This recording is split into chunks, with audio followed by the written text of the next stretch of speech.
I was wondering if you had made us. I'm gonna wait. I deleted my our recording. Oh, wait. Should I stop recording then? Yeah, start over. I'll figure it out. Okay. I'm starting over. Fine. We start over. Let's all start yes, over. Yes or no? Are we starting over? Yes, start over. Wow, what a great way to start this Hello, podcast. everybody who's watching. It's time to start. A good representative of 2021. No. The movie's cursed. You haven't seen it. I don't need to. Yeah, Jesse, you only saw the song where they're like pleasuring each other. I also showed her the first song. I thought that might entice her to watch the movie. It did not. No, it's Neither of those are the weirdest. Talking about Annette. Oh. You've seen it, right? No. Oh man, Sparks fan, resident Sparks Yeah. fan needs to watch Annette. Yeah. You know, I feel like it would just make me feel claustrophobic. I don't know. I just haven't watched it yet. Okay. I hope you like it. I'm sure I will. I like Tolly Motors, you know. It's weird. All right, here we go. In 3, 2, 1. And welcome to episode 385 of Cinematary. I'm your host, Zach Dennis, and I'm here with Jess? Andrew Swafford. I almost said Andrew Alva. Stinker. Because you didn't say your last name, so your last name was in my head. Anyways, Honestly, who else do we have? Jessica! Nadine Smith Michael O'Malley. I guess just don't we even know my last did name. variants on How do I need that? first and Yeah. last names. Not everyone has a last name here. That's okay. I'm Jess. The Yeah. artist. No. What was my name at the New Year's party? I'm a little sleepy. A little sleepy. Wow. It's a deep cut. It's a deep cut. Anyway, so we're gonna The be energy of this podcast right now is Yeah. so Very weird. chaotic. We love So- best of the year episodes, Yeah, don't we, best- folks? it's the best of the year, so it's gonna be over long. It's gonna be rambly, and it's gonna have a definitive top 10 list for the movies of the year. So I can guarantee, last week at the end of the podcast, I was talking about how I couldn't guess what was going to be the number one. I was not able to guess what our number one is, and I I was not guarantee able to listeners guess. will not be able to guess what our number one is I was either. very I will be surprised. shocked It's if anyone correctly guesses it. Don't It's say it's a it. delightful. The Mitchells versus the Machines. It's not that. Or is it? Stay tuned. Spoilers. Nadine, geez. yeah, it's the. All right, let's go home. We're starting with number one, the Mitchells Number versus the one, Machines. Mitchells versus the Machines. Go ahead and introduce it, Jesse. Wow. All right. It's that movie. It's the movie about those people and their versus the machines. Yeah. It is. That's I I mean know. that's literally that's what the movie's about. I haven't seen it. Well, head over to cinematary.com because only some of us live in large metropolitan areas like New York City. We have not seen Drive My Car, but we have a review of Drive My Car by Logan Kinney on cinematary.com right now. If you would like to see that, I assume that if more people saw it, we would probably be on our top 10 list. But Oh, spoilers. It's not on our top 10 list. Oh my god. no, I'll be honest. We don't live in LA or New York other than Nadine, so we don't get to see it because I don't know. We're not special. Anyway, I'm not bitter. All right, Michael, you're kicking us off with number 10. Oh wow, we're just jumping right in. We don't want to Oh, talk yeah. about the methodology of this top 10 list. You want No. to okay. It's All right. there's 10 movies. All of us It's the voted. same. We calculated it up. We Mhm. offered a sacrifice to the gods, and they gave us the top 10. So that's Okay. There you go. Well, procedure. here All we right. go. I have the burden of introducing to you West Side Story, number 10. A really good movie, I We thought. just talked about. Didn't we just talk about this last week? We've talked about it several times. Yeah, I feel weird because we've talked about West Side Story a few different times, and I really thought it was good, but I also don't know how much more I have to say about it, except that it is interesting that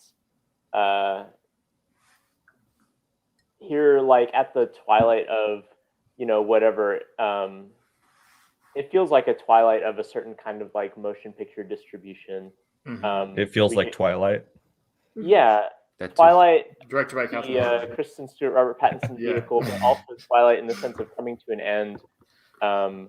This whatever cycle we're in, and the movie musical hasn't really been like a thing for a long time, in a considerable force. But in the last few years, it's like kind of tentatively become like creeping back toward like, being something that gets kind of cycled in and out of the theater and more regularly than, let's say, in like the late 2000s or early 2010s or something like that. And we've finally gotten like this huge blockbuster, in terms of budget, movie musical done by a director who is like, really prestigious, aka Steven Spielberg, and audiences didn't seem that interested in it, which maybe doesn't spell great things for this format.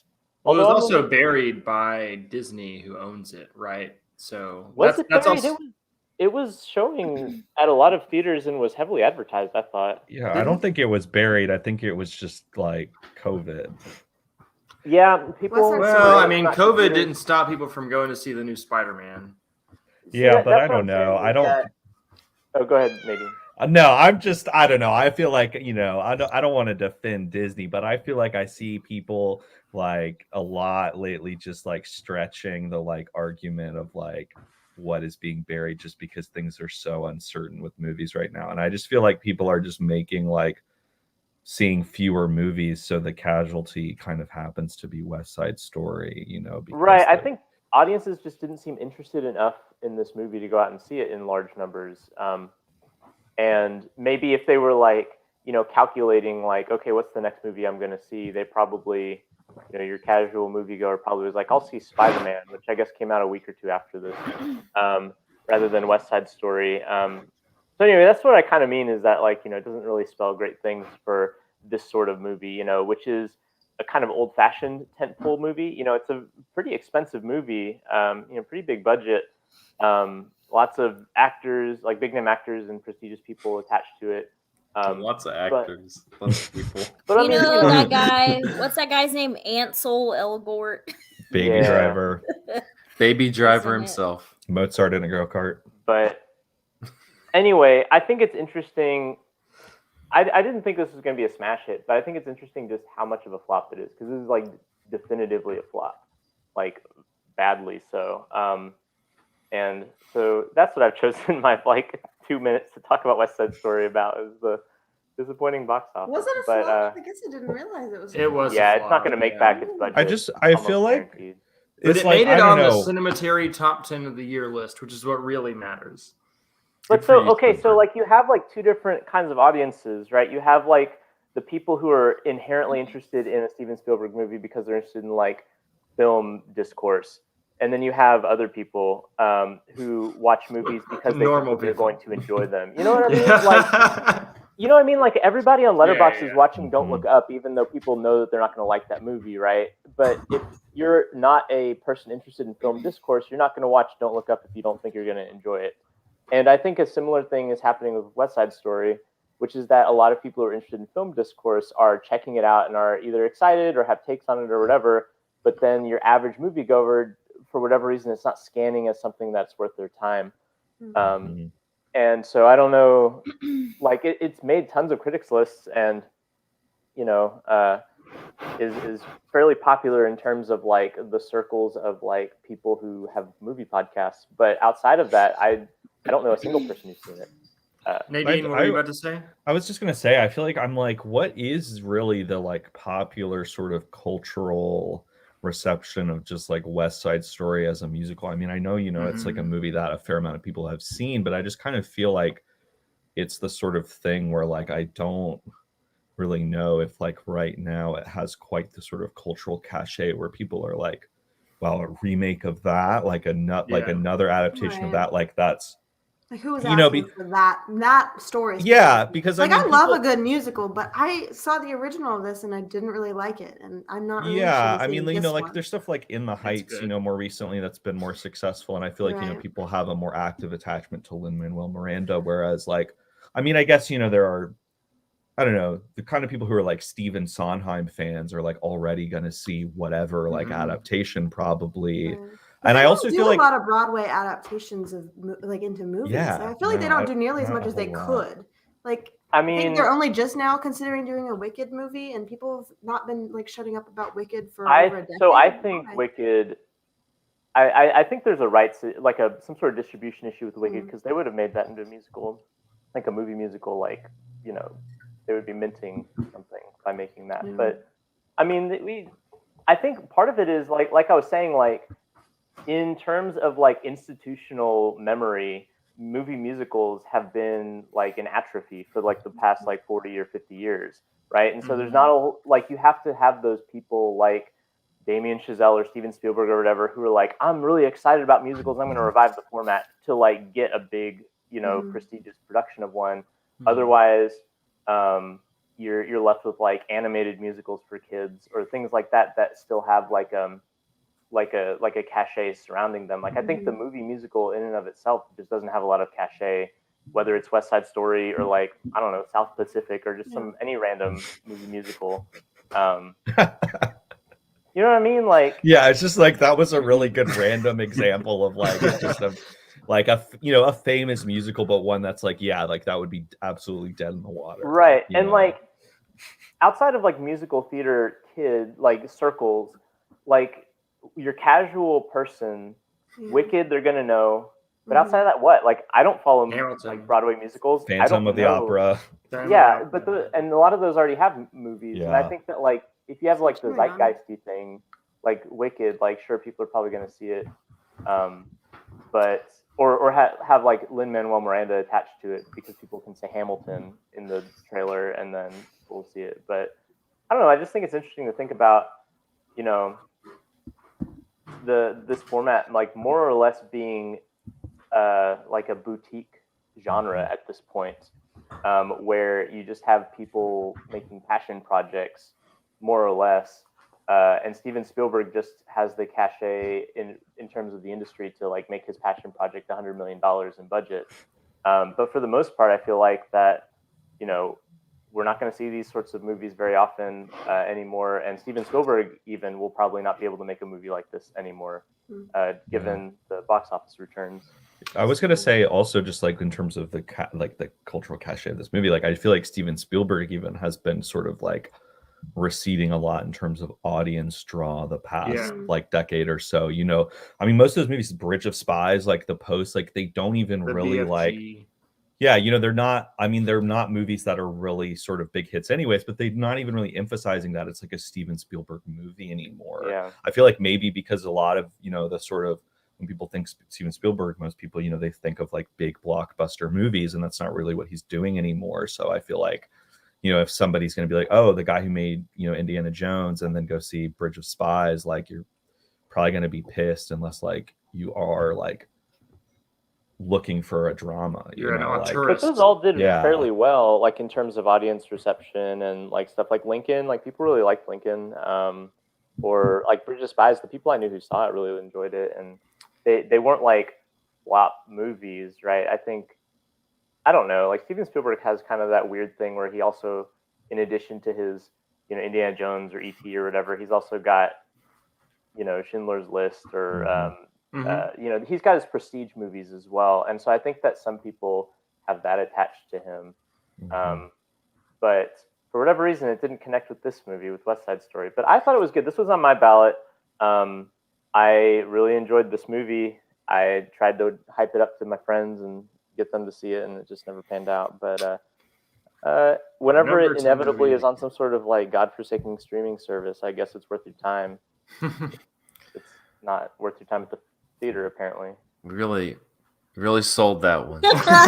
Nobody likes this movie. Number 10 movie. Number of the year. 10. I feel like all of our other conversations about it have been really emphasizing the positives and stuff like that. That's so I'm true. searching for things to talk about, and It what's just, left to swept talk me about is away, my like, how bewilderment at bummed people's movie going habits at this how point. doomed the movie industry Jessy, is. number 9, I guess. Licorice pizza. 2 words. 2 words. Licorice pizza. I will also say that in our chat, Jessy shortened this to Licky Pizza. We call it Licky Pizza. last And week. I can't unhear it now. So It's definitely not my favorite Paul Thomas Anderson. Wow. movie. Boy, I started this off on a real negative vibe. I'm sorry. everybody. Yo, I mean, y'all nominated me, or maybe I nominated myself to be the spokesperson You of did. Licky oh Pizza. my god. I'm gonna tell you what I like and what I didn't like about Licky Pizza. I don't know. This what is else a you top want 10 from list me. of movies we didn't like all that much. I want Here's to go on our record top and say 10. I've not seen We this all movie. put but the- We it's- hate all of these movies. I mean, look. Surprise! Top 10 worst movies of the God, year. y'all, please. West Side Story is really good. This is the what worst happens movie of the to year me was when I watching get on people this not go to West podcast. Side I'm like, Story. here's a Alright, thing, here's a alright, thought I Jeff- have, and everyone's like, Let's give Jesse the floor. Thank you. Licorice Pizza. It's not my favorite Paul Thomas Anderson movie, but it's still one of my favorite movies that came out this year. Like I kind of talked on other podcasts. I think Paul Thomas Anderson has just a neat way of writing all kinds of odd little characters, and it's like it feels like they're all little wind up toys that he just winds up and then just puts them all in a room and sees the kind of weird shit that they're gonna do together. And this one I think is that most of all because it doesn't really have much of a strong narrative There's not like a 3-act drive. structure. There's no drive. Yeah. It's just some people chilling out in California being horny for each other in the middle of the 70s during a gas shortage. It's just kind of cute. I think that what I like best about him is I think he just makes very charming human people. They're not perfect. They're flawed in some very hilarious ways, and they're just fun. And I mean, somebody else can probably talk about style because I'm not really big on style. I don't know how to talk about style. Fuck like style. You guys do. But I don't know. I just everything I watch by him, I just find really endearing and sweet. And this movie is that for even me. There Will Be Blood. Super sweet. Maybe not so much that one. Yeah, I should probably revisit it. Well, Well, that Will does Be make Doyle. me think, though, kind of what you said about it not really having a plot. And I was like, you know what? The kind of, especially I feel like with his last couple of movies, like there's a real strong like concept, but most of them even I don't really know. Like Phantom Thread, even it's like, what exactly is the plot of that? You know, it's like it's like more just I feel like driven by the feelings, and so it's like interesting to see that jump from comedy to drama to. And I think what it does most for me, I feel like either I had this conversation with Jessica, maybe Jessica was on the podcast with you and I was talking about it. I don't remember. But I think it's very much a movie to me as like a middle to late 20-something kind of thinking about, I don't know what you're pointing at. What are you pointing at? What is Zach doing? I'm watching you. It's an audio medium. Well, this is why Not you if guys you're should a watch the patron. video. I don't know Not what if to you're tell a you. patron or on YouTube. It really speaks to me as kind of a 20-something who I feel like life's kind of been meandering, and you think you've got one thing figured out, but there's always like a deeper adult. There's like, but I'm not that deep. Or maybe sometimes you don't feel like you have it figured out at all, and you feel like you're supposed to look like it, especially people who are younger than you. Like you're supposed to look like you have figured out, and you're wondering like, when am I going to look like one of those people who actually have it figured out? And Alana, I think is just fun. She's just. I don't know. I like the lead two, and how different they are, and how they're both kind of just willing to, I don't know, grow with each other. It's cute. We talked about it last week, Jessica. I know you saw it as well. Did you have any thoughts on it? Yeah, so kind of like what Jessy touched on. I feel like a lot of PTA movies, they don't have a plot or focus on a plot because it's mostly about a power struggle between the two characters. So it's always just a cat and mouse type of thing with the dynamic shifting. And this one was interesting because it's the power dynamic between a 15-year-old boy who has a crush on a 28-year-old woman. 25. And no, she's 28. She says she lies to Bradley Cooper whenever she talks about how old she is, and she corrects herself. Why would you lie if you're 25 and say you're 28? That seems like a distinction. No, I'm without saying difference. I think she's 28 and she's saying that she's 25. I think that she's lying and saying that she's younger because she's embarrassed because she's hanging out with a bunch of 15-year-olds. It's not any better to be 25 and hanging out with 15-year-olds, though, is what I'm saying. Yeah. I mean, I don't know. That's just what I saw in the movie. That's just what the information is being shared with me. Yeah. Anyways, that is besides the point. Age gap But discourse. Trigger like warning, for anyone who doesn't either know. way, the film is like very interesting to me because it's like it is charming, like Jessy said. The characters are really amazing, but the core of it is so nasty. Like it is still very nasty and very uncomfortable. Like it's like a adult woman showing her boobs to a 15-year-old. Like that is like not good. And Like it pizza with is licorice on it. That's exactly what I was going to say. The inside is licorice. It is just, it's so like that part of it is like so uncomfortable, but their dynamic is still like very sweet, like Jessy was saying. So I think that that's on purpose. Like the audience the whole time is kind of like, ooh, like am I supposed to be like rooting for this? It's like very problematic, and all of the people are very flawed.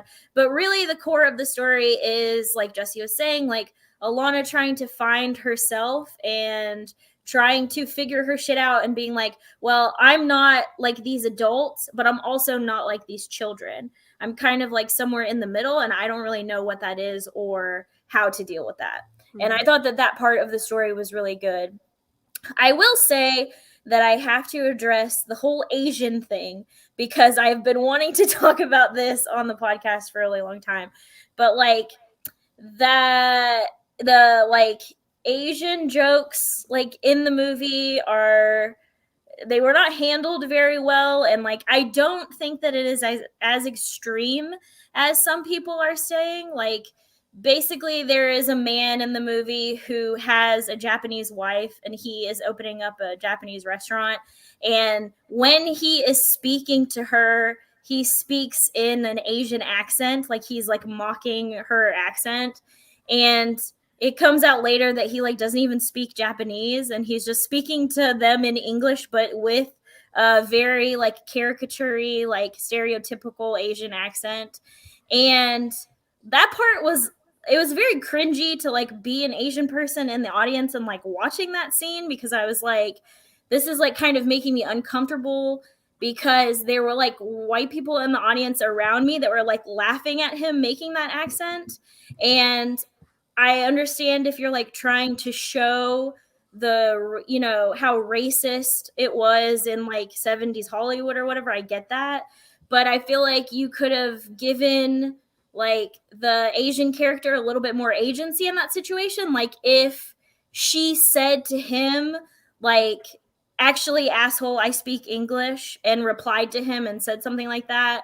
Or if like us, the audiences, are given like subtitles of her speaking in Japanese and her saying like a clap back to him. Like I feel like that would have been a little bit more rewarding for us, instead of just putting that in there and then kind of leaving it and then not saying anything about it.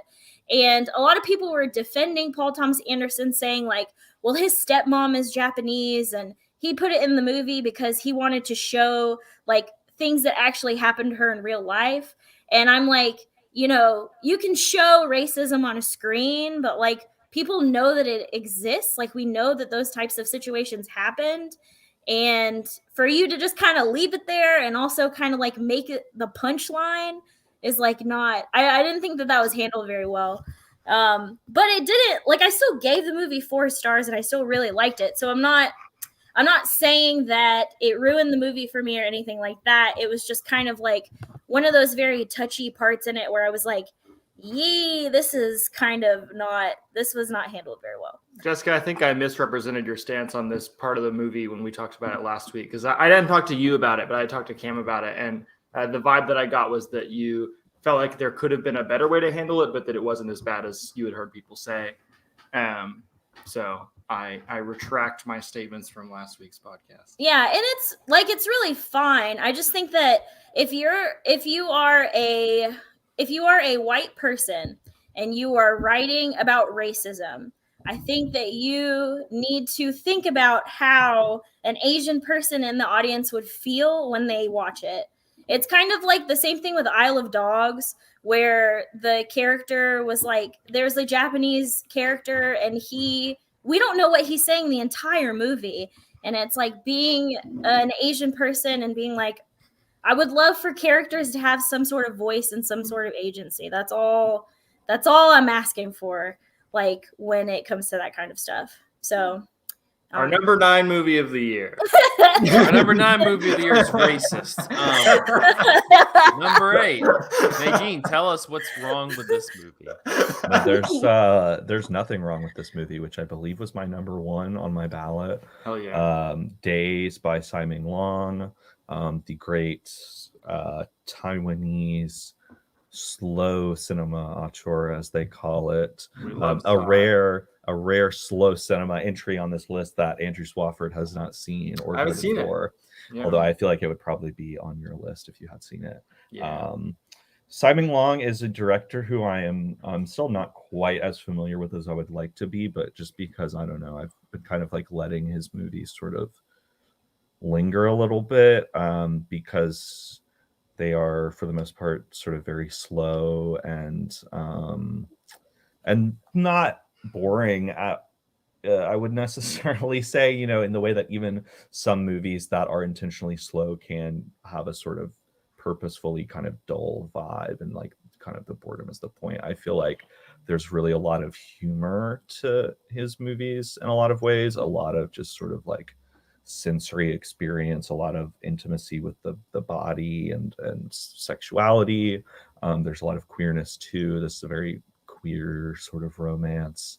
And I think one of the interesting things is just sort of, in addition to like the individual movies all sort of really playing with time and duration a lot, I think over the course of his whole career, he's kind of looked at time in an interesting way, because he has basically worked with the same lead actor for his entire career, Lee Kang-shin, who has been in his movies since his first one, Rebels of the Neon God. And so you see him sort of, you know, you don't have to see all of the movies, but if you have seen a few of them, you know, you've seen him sort of age over the years. And he really sort of spends a lot of time just in the presence of actors and like really looking into the face.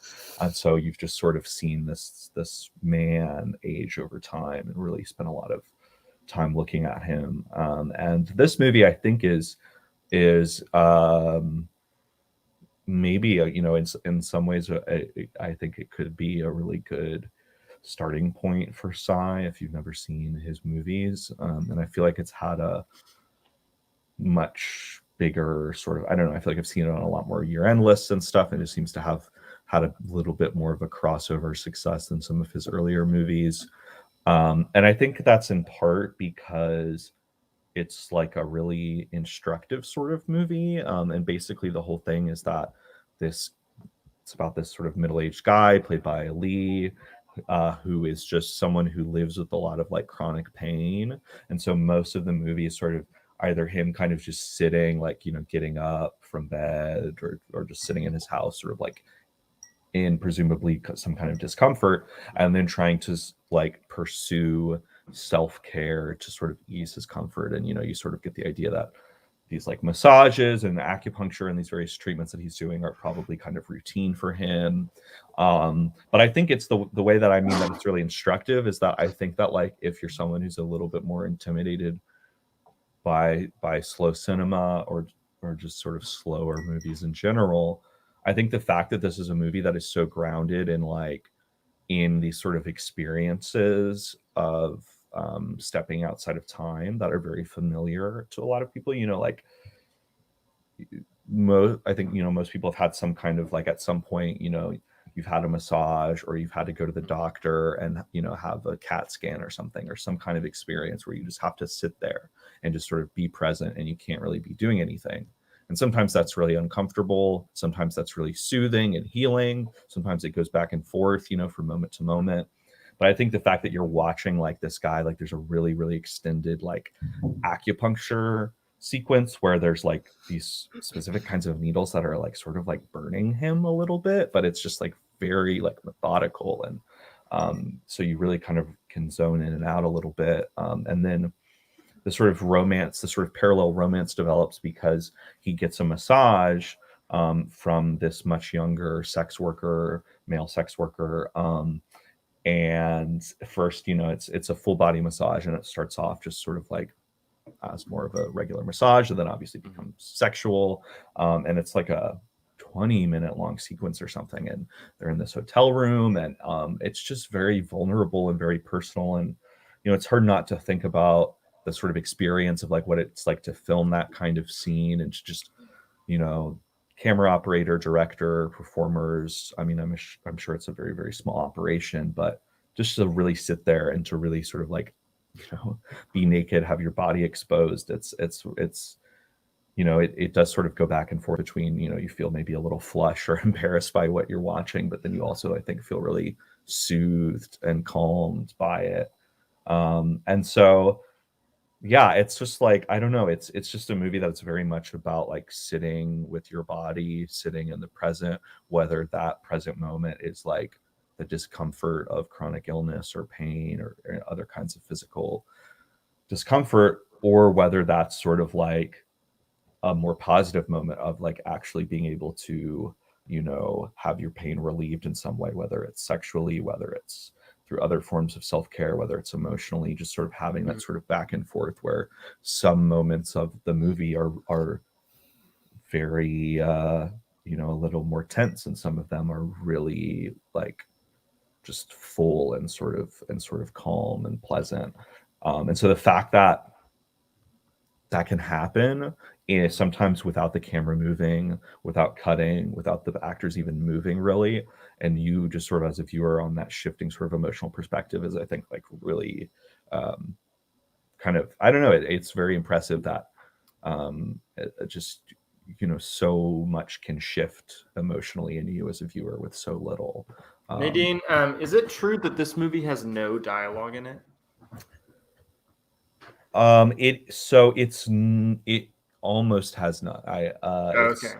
There's like a few words that are spoken, but they're deliberately unsubtitled, and they're not. You can kind of tell it's just sort of like very little casual Right. sort of exchanges or whatever. But yeah, it's very much just like in the senses. I think it's not a very original comparison to compared to like ASMR, but I do think it does really fulfill that kind of itch of like strangely satisfying YouTube, where there is just a sort of consistent, sort of pleasant rumbling kind of sound, just a consistent volume level. And I think there's just definitely, I haven't seen this movie, of course, like we said up front, but there's definitely like a certain subset of moviegoer who's going to really respond to that kind of like sensual, sensory, nonverbal experience. But I do think you're kind of underselling the challenge of watching a Simon Lang movie. Oh, I don't think like, it's no. Some of his, I've seen quite a few of his movies. 3, I think: Stray Dogs, Rebels and the Young God, and Goodbye Dragon Inn. And like they are among the slowest movies I've ever seen. And Goodbye Dragon Inn might be the slowest movie I've ever seen. But like what Simon Lang does with duration, I feel like almost nobody, even like in the slow cinema world, is able to accomplish with narration. Like, or not narration, duration. Goodbye Dragon Inn is a movie about a bunch of people sitting and watching a movie, and you're mostly just like watching the audience watch a movie that you're not seeing. But it's like this really beautiful meditation on like the act of movie going in general. And like Apichatpong Weerasethakul, a director who is much loved by many members of the podcast, actually refers to that as the greatest movie ever made. And so like Simon Lang is an absolute master of this kind of durational cinema. And I'm really eager to see this one. But I definitely think that like take some caution in like whether or not for you're sure. the kind of person I just think like this is a little bit different than those movies, because I think those movies there is definitely a sort of maybe a sense of like ennui to certain scenes of this movie, but again, like you have these very long sort of grounding sequences where it's like you're watching someone have acupuncture or have a massage, and so like I think it's easier as a viewer to be like to think about it like as a massage or like as a sort of like treatment or sort of like experience akin to like having to sit in a chair, like having to or lay down and just sort of like be like, okay, like I time is eventually going to fall away, like I have to sit here for 30 minutes or something, and then the experience moves on or something. But I think there's just like more of a way to sort of find something pleasant. I don't know, and as a viewer, where I think some of his other work, it's just like it is more of that kind of intentional boredom or mundanity, and I think this is a little bit more emotionally like present. I think That makes sense. Well, I saw it looks like it's on Mubi. So Makes if you have sense. Mubi, you can check it out there. You can get a Yeah. free trial, Andrew. I should. Yeah. Yeah. With that All free right. trial. Nadine, you got our number 7 as well. Yeah, the next one, another movie. Well, actually, both of these movies I saw like screeners of, so I didn't. Being in New York didn't really have anything to do with seeing them, but I do have the New York privilege art house connection. block, also the East Asian cinema block, I guess a little bit. This Yeah. is Wheel of Fortune and Fantasy, a great little Japanese ensemble relationship anthology sort of drama, romance, melodrama, by Ryosuke Hamaguchi, who this has really been, I think, his like big like breakout year. Yeah. We mentioned Drive My Car earlier, which is his other movie that came out this year. And that movie, I think, even though it came out a little bit later, so fewer people have seen it, I do feel like it's had like it got submitted for the Oscars, or I don't remember if it got on the short list or not for foreign language picture, but at the very least it was submitted, which is a pretty big step, for I think a filmmaker outside of the United States to be then accepted kind of into the academy like that. There's a very different tier, I think, between foreign language films that are submitted for Oscars and chosen to officially represent a country versus those that are not. But he has definitely been, I think, sort of emerging over the past few years.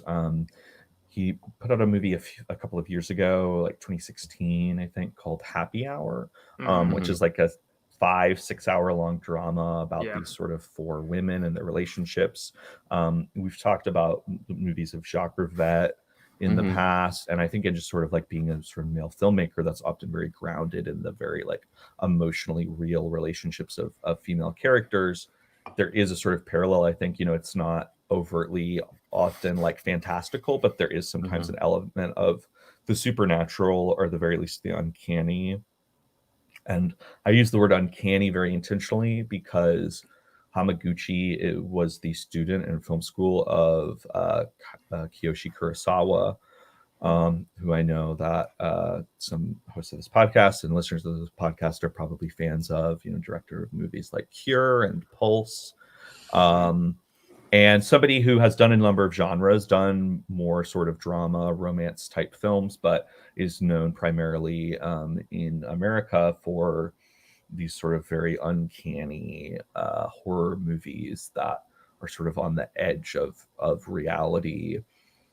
And even though Hamaguchi's movies are much more like character driven and sort of these just sort of more straight up sort of plain looking dramas, you can see a sort of parallel, I think, because all of his movies are just, they're about these romantic relationships or friendships or just sort of entanglements. But there's just a sense of like emotional unpredictability. You never really know from moment to moment, a lot of the times, how characters are going to respond to one another, if there's going to be some like dramatic revelation or confrontation, or secret being revealed, or something like that. And there are a lot of melodramatic plot elements, but the camera work is very not Simon Long slow, but just much steadier and intentional, and I guess kind of Ozu-esque a little bit. You have some of that straightforward like dead on framing that Ozu has. And I think this movie, even though it's higher on our list, I think, I said that Drive My Car, I felt like had been a little bit more of the breakout movie of the breakout year. But I think this, I haven't seen Drive My Car, but I feel like this is maybe a little bit more, that's just a movie with a plot. And this is like 3 separate little stories. It's also an hour shorter. Yeah, it is shorter. But I just think the fact that, it is this sort of anthology movie, it's not quite as an accessible sell, but I think it is like a really amazing movie. The first portion is basically about this woman who finds out that a friend of hers has started seeing a man who's her former lover, and so she like goes to confront her former lover, and you're not sure, like, is she trying to get back with him, is she moved on, like, is she trying to hurt him emotionally. The second one is about this, like, there's this college student who's like failed by a professor, so he's like trying to get back at the professor, and he tells his girlfriend, like, oh, like, you should try to like proposition him, like make him like make a pass at you so we can like get him fired and cancel him, basically. And she is like kind of attracted to the professor already, so she sort of does it because she wants to actually get with the professor. And so she goes to his office to sort of like read him a sexually explicit passage in a book he's written that's just won an award, and to try to get something to happen. And it's like supremely uncomfortable in certain moments, but goes to a super, super unexpected, like really, like I was like, just, I don't know, starting to cry at like these characters who are in a very tense, loaded situation, who are suddenly like connecting with each other in a way you don't expect. And then the last segment is like almost science fiction, but not really. It's like set in a sort of like alternate kind of like timeline where in like 2019 there was some like computer virus and everything in the world otherwise is normal, but just like everybody's data and secrets and personal info were leaked publicly. Assassination Nation. Literally Assassination Nation. And then sort of because of that, and because of all the leakage, and because of all the drama it caused and the lives destroyed, like the internet has basically kind of been shut down. So this woman goes like back to her hometown for a reunion. She sees someone who she mistakes for an old friend. They start reconnecting. Then she realizes that it's actually not her old friend and is another person. And she's super embarrassed, but they end up sort of connecting anyway, unexpectedly. So it's just this movie of like coincidences and sort of just, I don't know, just like very kind of unexpected emotions. And in this way where if you write all of the plots out, on paper, it's very like almost sensational and melodramatic and very emotional, but it's just very restrained in a way that makes it both a little bit more meditative, but almost like more emotionally affecting and more overwhelming to me emotionally, because it's not like trying to hit you over the head. It's this much more like subtle thing that just like, you see in a face a change of expression, or just in one line, like the entire emotional reality of the story changes.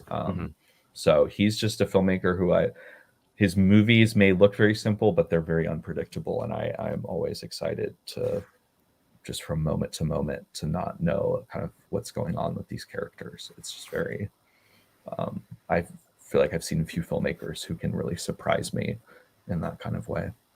Nice.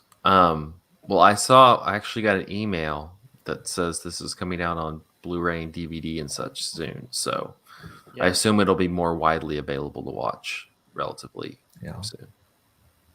Definitely cool stuff. Recommend. All right. Well, I'm going to wrap up this part one with number 6 movie on our list, Memoria. Heck yeah. Which I get to talk about because I'm the only one for legal reasons that gets to talk about this. which is a sexy way to sell it. So Memoria is the latest film from Apichatpong Weerasethakul, who's a director that A.O. Scott just learned how to spell without looking up. What? I didn't see this. Oh my God, yeah. He made some like offhand comment on Twitter where he was like, I spelled Apichatpong Weerasethakul for the first time just now without having to look it up, and people were just like, fuck you. But also all of these other like same tier of like middle-aged like NPR film critics who are white were like congratulating him and being like, oh yeah, it's so challenging, like this guy's name's so weird, good looking, Tony, like look, that's such an accomplishment. Nice. Not to slander the New York Times, but yeah, let's paper of record. But this movie, it stars Tilda Swinton, and it's about, she is the Scottish woman who is visiting her sister who's sick, and who lives in Colombia, but Tilda Swinton's character is also dealing with this this very like invasive noise that keeps keeping her awake, so she's struggling to sleep.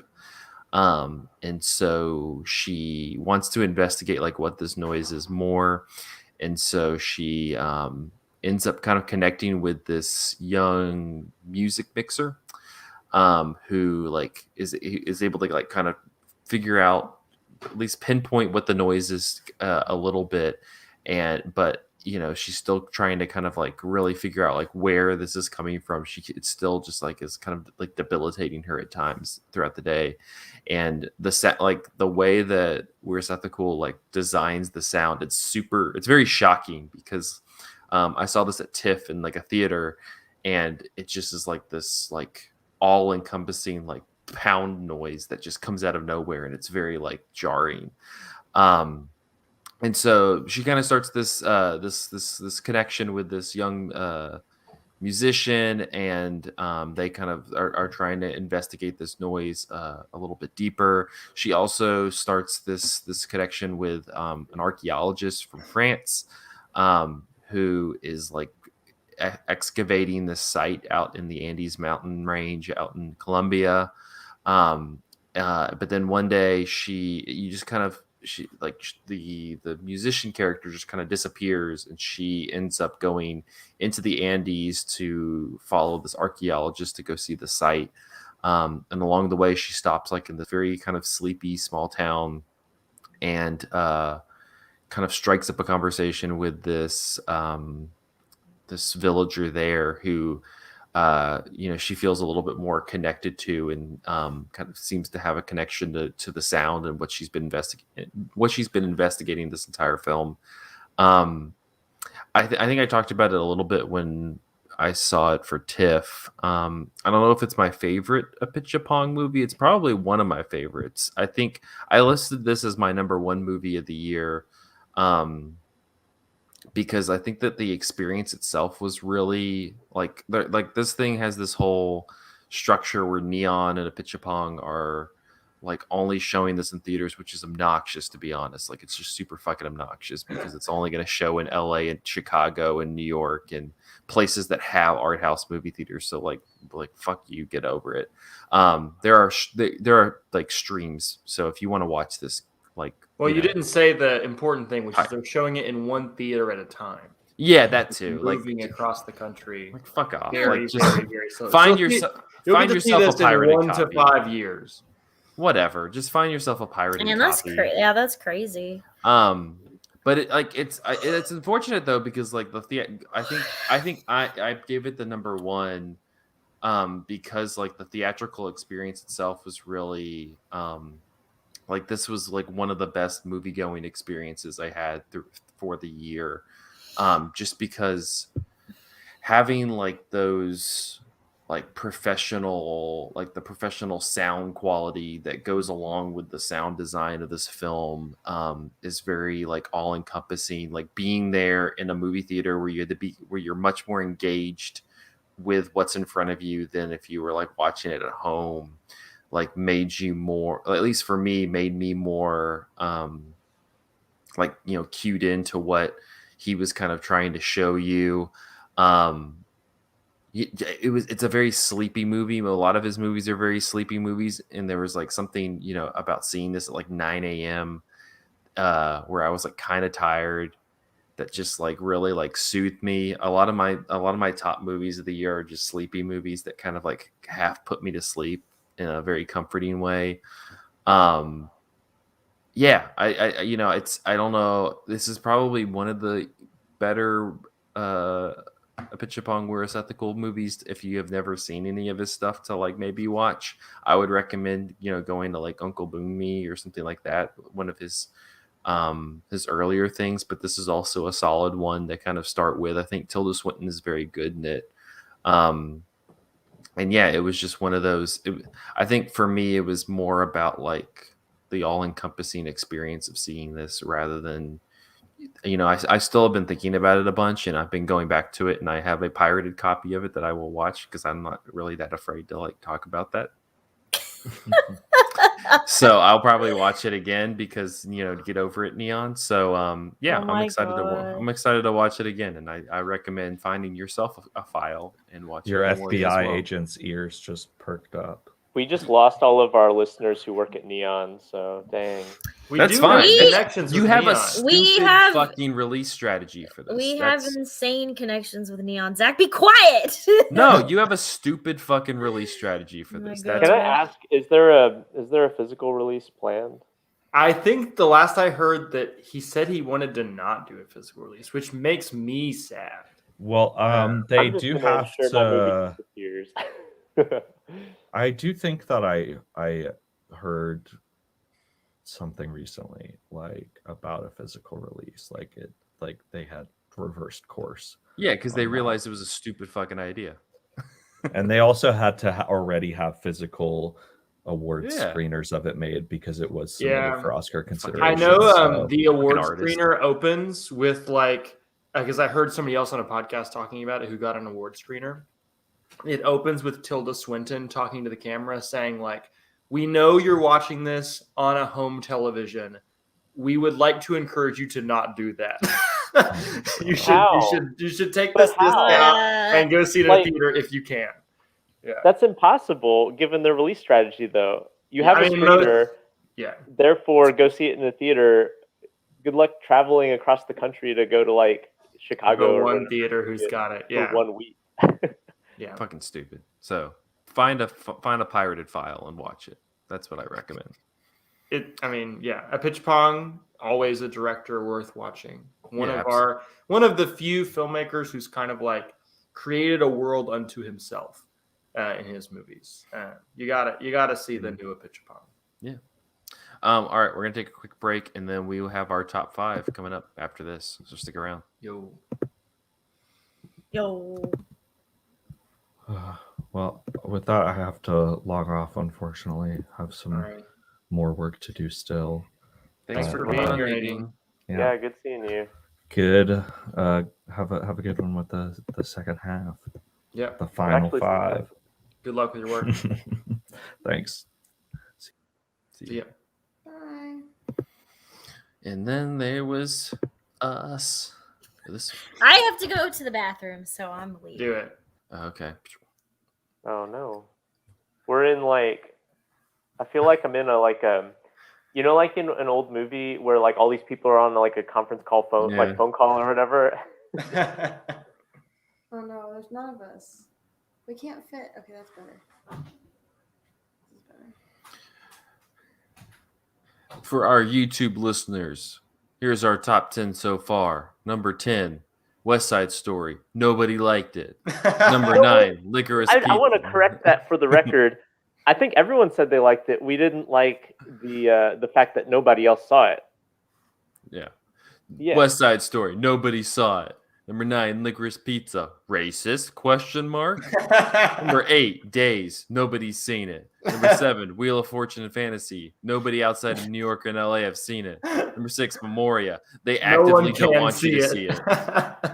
Wait, so Another I'm top curious 10. though how Days and Wheel of Fortune and Fantasy got as far into the top 10 as they did, given the exclusivity of them. We have several people who voted who either saw screeners or pirated them. And then put it as their number one. Okay.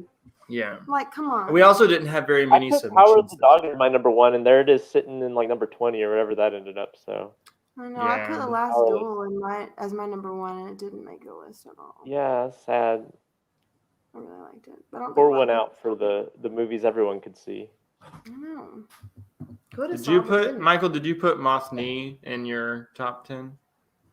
Yeah, it was either that or All Light Everywhere. And I decided that the other one was.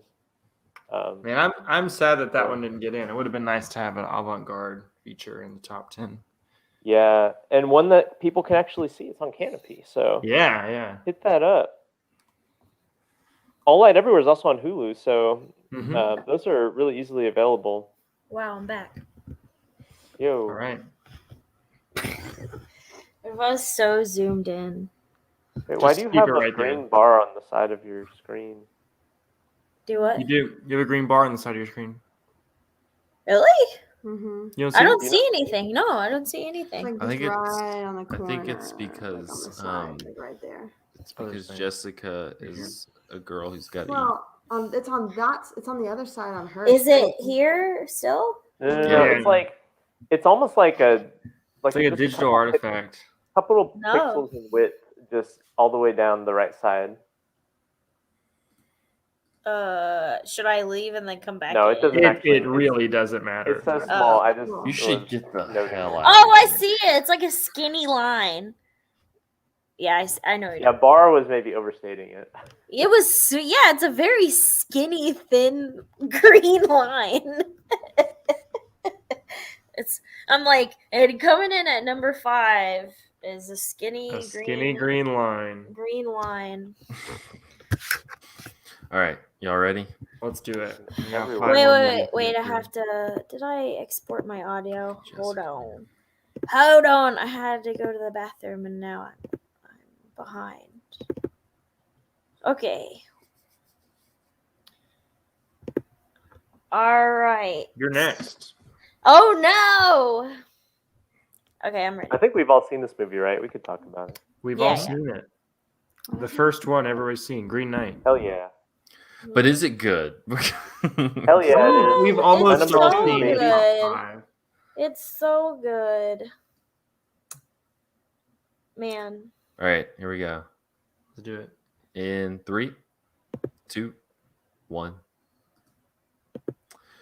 And we're back with part 2 of episode 385 of Cinematary. We're going to continue our best of 2021 list with our number 5 movie. Jessica, take it away. Coming in at number 5 is A Tale as Old as Time. The Green Knight. AKA about 600 or 700 years. It's directed by David Lowery. And I mean, if you have a television of some sort, you probably saw all the marketing for this movie because it was like every time you watched a YouTube video, there was like an ad for this movie, and it was like pumping it up as this really like crazy action film. And every time I saw the trailer, I was whooping and hollering, and it ended up being super good. Like I saw it twice in theaters. And it, like, Dev Patel's performance in it is amazing. He looks smoking hot, absolutely gorgeous in this film. And I'm trying to think, like, the thing about The Green Knight for me is that, like, on the surface, I was like, okay, technically this movie looks amazing. The set design, everything looks awesome. The music was amazing. The visuals are amazing. But also, I thought the characters were really well done, and it really is like a coming of age film about a boy who becomes a man, and kind of like the expectations of knighthood and what it's like to come into yourself like as a knight, which I wouldn't know, but It's a universal Right? story.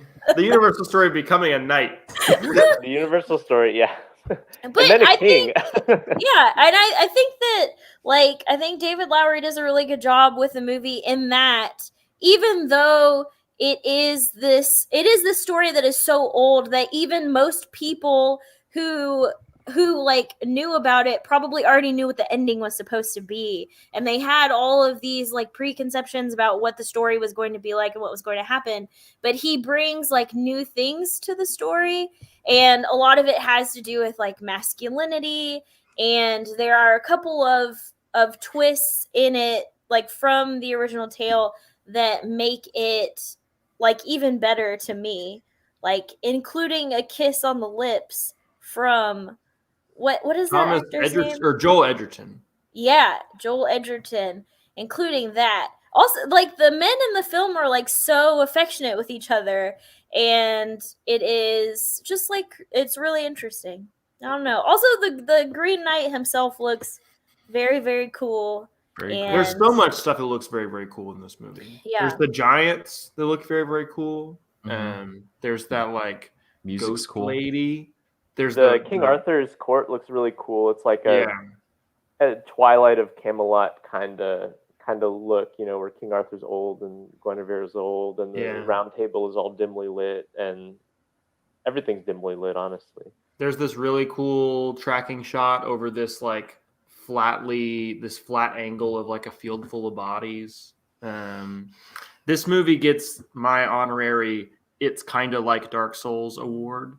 And that gets it a lot of points. It's very like Dark Souls. Crumbling kingdom, If you were watching, you could see my soul leaving my body. As soon as you said it, Michael backs me up, though. I appreciate. I do think that this is a very Dark Soulsy movie, but I think more so, I really like how David Lowery has like two modes, and never the twain shall meet.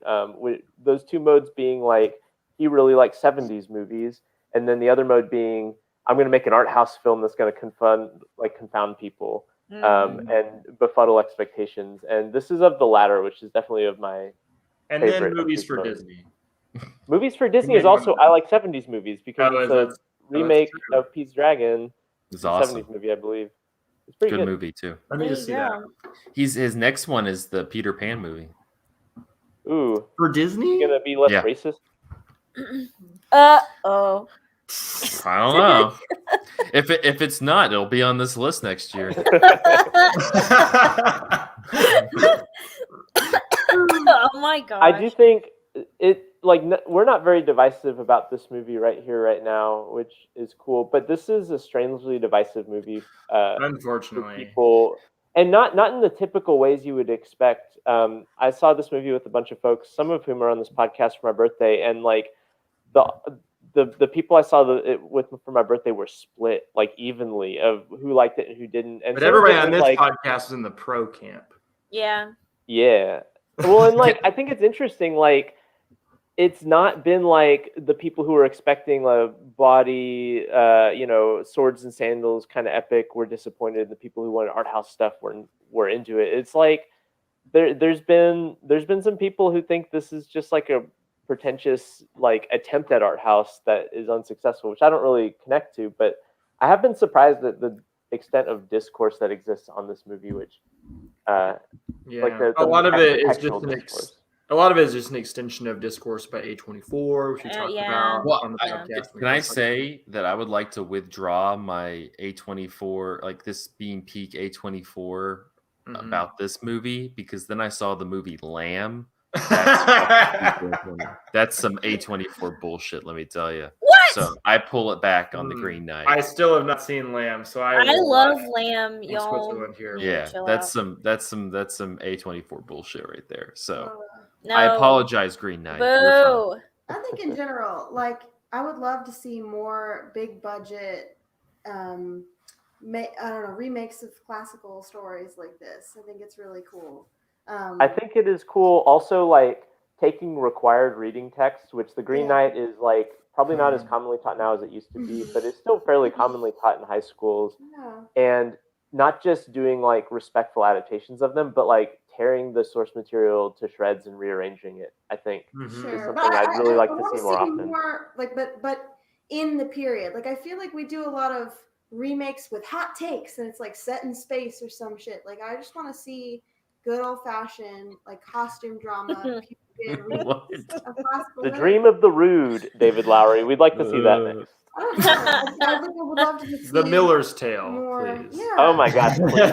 Can we have the Miller's Tale? Yeah, but and to Michael's point, it is interesting that like we're getting so many remakes all the time. Like we're getting like remakes of things and sequels of things, and it's like if you really can't come up with your own original story, you might as well pull from like way older stories. Yeah. Do it well. Like this, I think, is an example of doing that really, really well. I think people who are like huffing and puffing about it are just huffing and puffing for fun. Like I don't really see. It's not one of my favorite movies. It made my top 10, but it wasn't as effective. But I didn't like it as it was with the rest of you. Well, Zach, you're just huffing and puffing for fun. So. I think it's good. Yeah, we can move on to the next one.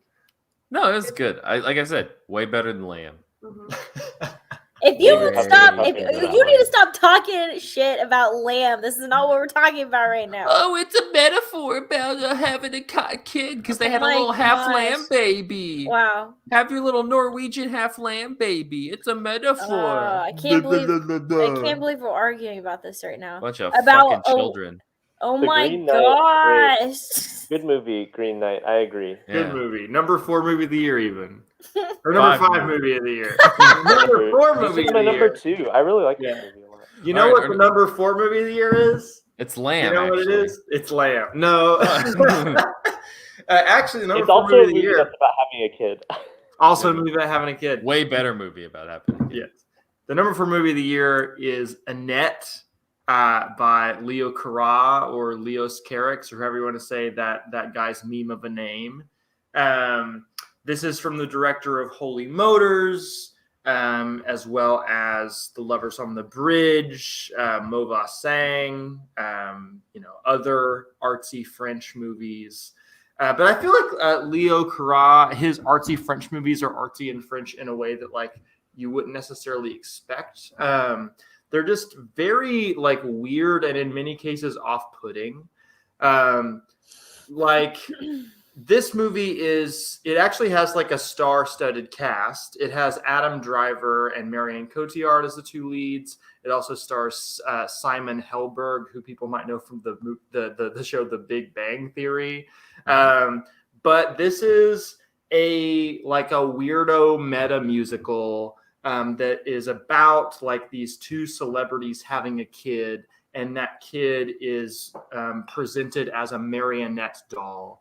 And that the fact that the kid is presented as a marionette doll is kind of goes unquestioned by all the players in the fiction of this movie. There's a lot of things that go unquestioned by the players. There's a lot of things that go unquestioned. Yeah. Do you want to give an example, Michael? I mean, I think like the entire movie is just so incredibly heightened. Adam Driver is a quote unquote stand-up comedian, although what he says isn't particularly funny. He's like just aggressive on stage. Yeah. And, he just gets on stage and says provocative shit and yells at people. In a bathrobe. It's like if Nanette, like the Hannah Gadsby special was kind of really like soul-bearing comedy special that wasn't really interested in telling jokes, but more interested in like really aggressively confronting certain ideas. Adam Driver is doing that, except if he was like an edgelord male. Is sort of the vibe. I haven't watched the new Louis C.K. special, but I feel like it's not that far off from what Adam Driver does in Annette. Yeah. But anyways, let's see. What else is there to say about this movie? I'll basically just kind of rehash the 2 main points I made about it when we talked about it on the podcast several months back. On the first point I want to make is that like it is a movie that kind of like interrogates your willingness to suspend your disbelief about movies in general. And this is something that Leo Carra has already explored a little bit in Holy Motors. That is a movie about, it's kind of set in this speculative sci-fi future where we're following this actor who kind of like shows up in all these various locations, just starts acting for cameras that we never see. And so he plays out like 10 scenes or something.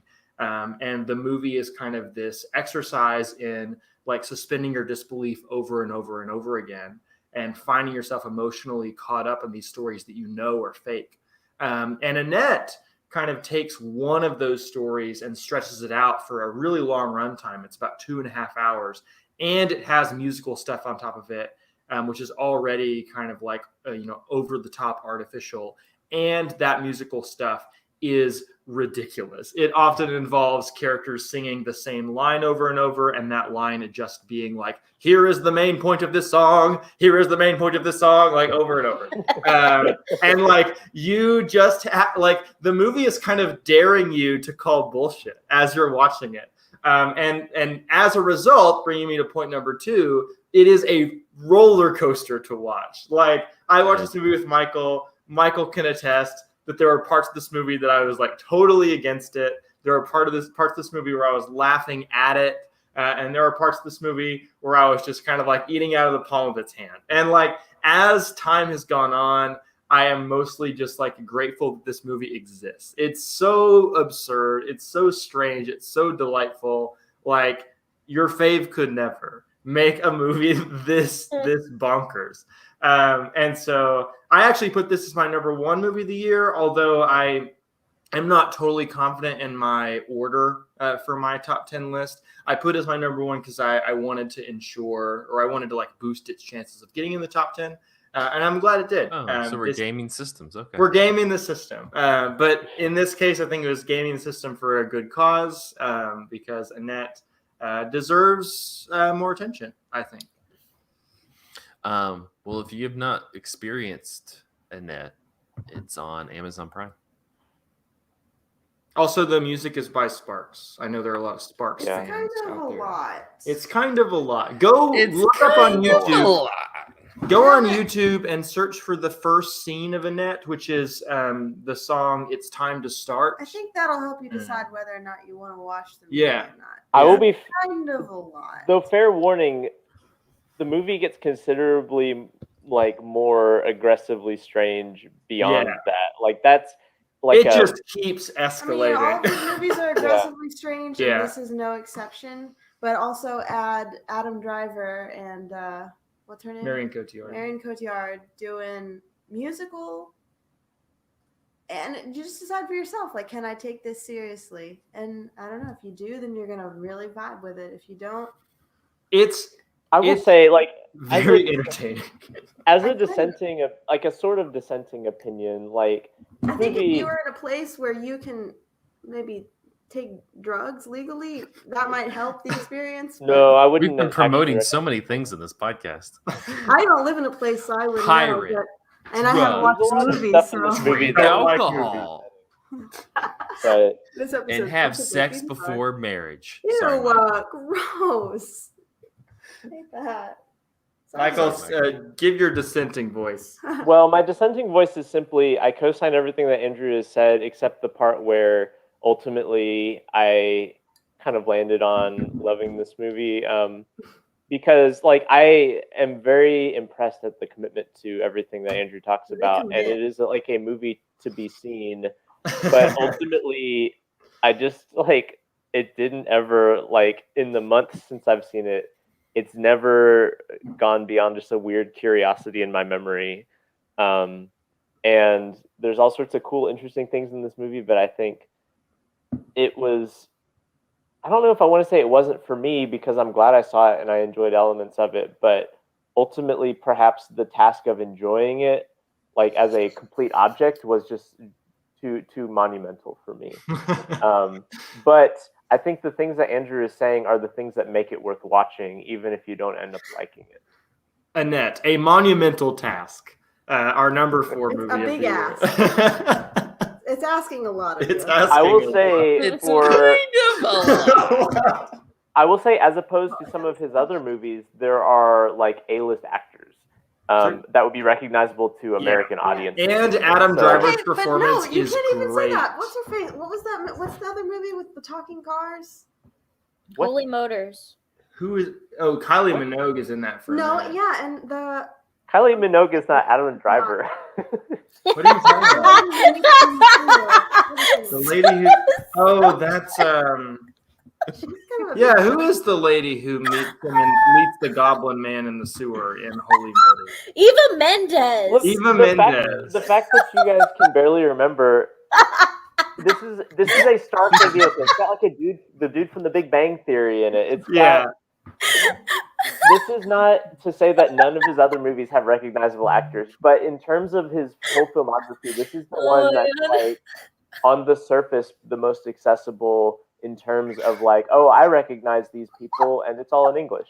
So, like Adam Driver was in a Star Wars movie. He's in Star Wars movies. Like Mo Valley's like, for the love of God, people. I recognize that person in that other movie. What was their name? Oh, they must be Adam Driver. I know people have a lot of hot takes about Adam Driver, but like I think I've come around on him being like one of our great actors right now. And I think that he gives one of his best performances in this. So you should watch it just for him and his like big commanding monkey man presence. He is like, he sells the role that he is asked to play, which is a difficult role to sell, and like he embodies it. Like he gets into it, and I admire him for it. You know, Kylie Minogue, that girl that sings that song that's like la la la la la. Oh yeah, that song. That was a Kids Bop classic back in my day. And huge. Also, Yeah, was Adam Driver on Kids Bop? I don't know how to speak about her. Let's not pretend she's nobody. Yeah, Adam Driver's a big deal. I'm not saying she's not nobody, but my point was that there's A-list actors. Okay, let's move on. The number 3 movie of the year. Speaking of A-list actors, this is The French Dispatch. Is our number 3 movie of the year, which is starring everybody. Like, there's everybody in this movie, except Adam Driver. I think. Adam Driver's not in it. Adam Driver, nor Kylie Minogue. But I will say, like, if you've seen a Wes Anderson movie before in your life, chances are the entire cast of that movie is present in The French Dispatch. So this is like Wes Anderson's anthology film, which we've also talked about on the podcast before. But it's about like this, like a periodical done by this like kind of expatriated Kansas person. What, Kansan? Is that the term for it? Sure. He's in France, making a newspaper or a magazine, and it's their final issue because the dude is dead. And so the conceit of the movie is that it's an anthology where every bit of the anthology is one of the articles in the magazine, the final magazine that they're doing. And I thought I know that not everyone on this here podcast was like 100% on board with this movie, but I thought this movie was great. And I don't remember where I put it in my ballot, but it ranked really highly. And I think that it really leans into the things that Wes Anderson does well, which is to have these like, kind of like really specific attention to detail, like mid-century style, kind of European affectations. Like this movie is just like tailor-made for him to lean into his greatest strengths. Also, underrated strength of his is assembling really great ensembles, which he certainly does here. And you have like just really bit characters played by like Saoirse Ronan or people like that, and they give like really memorable little scenes with them, the little bit of the movie that they have to work with. And I thought this was good. I thought it was like really moving in parts. I thought other parts were just kind of like really just interesting and fascinating to watch the like machinery of a Wes Anderson movie, like as like this like almost like animatronic dollhouse like kind of aesthetic. And it's good. I like it. It's a winner in my book. It's also about craft in a lot of ways. Like this is a movie that has like a real love for people who are good at their jobs. And that of course I think is like kind of one of Wes Anderson's like calling cards, is his attention to detail and his ability to like really craft these really tactile environments. But I think that also goes into the writing of this. And I think like the mid-century setting, like the setting in the 1960s is important because writing is so tactile back then. You have like typewriters, and like the inking process is also like tactile, and people had to be like experts in these like very manual tasks. Not to mention like the people that they go and cover in their articles. So like a modern artist who is a prisoner in a jail, and just the exquisite lingering over their expertise in their craft, or like a chef, for instance, or even like down to individual like political radicals making pamphlets and all that. Like not all of it receives the same level of like taken seriously in the movie. Like this is a very funny movie, and it's a movie that like has a lot of irony and jokes at times. But all of it is like equally obsessed over, where you just see these processes. And that is like part of the movie, is to just be wrapped into the process of making things, which I think is very fun and interesting. And I think that there's a lot to be said about like the nostalgia people have for that, even nostalgia that's not, it's like not real nostalgia. Like I didn't live in an era of typewriters, but I'm seeing this.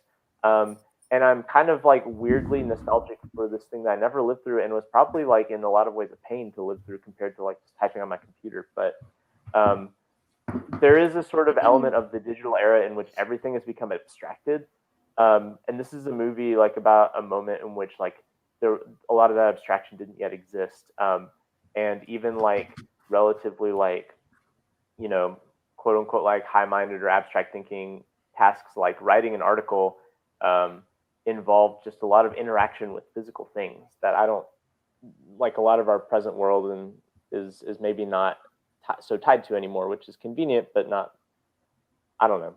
Maybe there's something lost. Maybe I've just been like bought into the romanticism of the movie, but that was something that I came away with. I like how all of Michael's reviews end in like, I wish it was just better. I wish life was better. Michael's I don't know, loves maybe, movies. but It's again, really maybe it's nice. false romanticism. Like, I think that there's a lot of Wes Anderson's movies are about like a sense of like you know, the whimsy and the craft of the movie by the end kind of peels back to show some sort of like, you know, ennui or emptiness. And you know, maybe this is just like, you know, I've fallen for his sleight of hand, and no, I don't know. I'm fully in the bag. I really liked French Dispatch as well. I think. Yeah, I don't think it's empty at all. Like, I think especially No. I don't mean the movie itself is empty, but the nostalgia for that era is empty. Oh, okay. Yeah. Yeah, because the movie itself has a lot to say, I think. Yeah, I think the stories are very strong, because like before I watched it, I was worried that it was gonna be all aesthetics and not really have like very good story. But I loved like all three of the vignettes that were like in the French Dispatch. Obviously, There's more than three, specifically right? was there more than three? It's just 3. Well, there's like the prologue stuff. There's 3 big ones. Owen Wilson has his biking. Yeah, But there's I- the three big stories. Yeah.